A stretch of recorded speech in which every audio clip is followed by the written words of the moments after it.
পাবনায় ষষ্ঠ উপজেলা পরিষদ নির্বাচনে তৃতীয় ধাপে প্রতীক বরাদ্দ। পাবনায় ষষ্ঠ উপজেলা পরিষদ নির্বাচনে তৃতীয় ধাপে প্রতীক বরাদ্দ করা হয়েছে।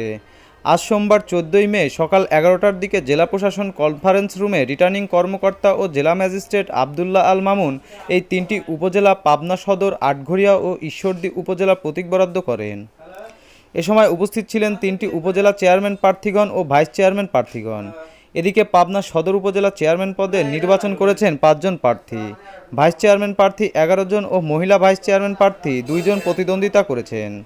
তবে পাবনা সদর উপজেলা পরিষদ নির্বাচনে চেয়ারম্যান প্রার্থী হিসাবে জনগণের জনপ্রিয়তায় এগিয়ে রয়েছেন জেলা আওয়ামী লীগের সাবেক প্রচার সম্পাদক ও বর্তমান সদস্য কামিল হোসেন।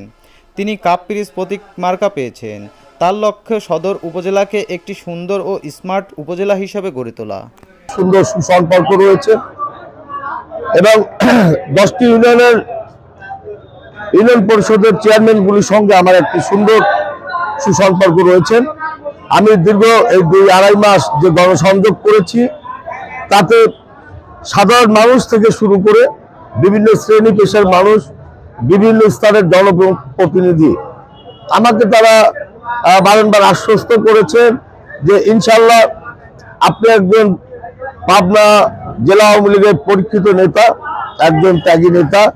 অবশ্যই আমরা সাধারণ মানুষ থেকে শুরু করে যারা জনপ্রতিনিধি আছে, অবশ্যই আগামী উপজেলা নির্বাচনে আপনার মূল্যায়ন যথাযথ আমরা করবো ইনশাল্লাহ।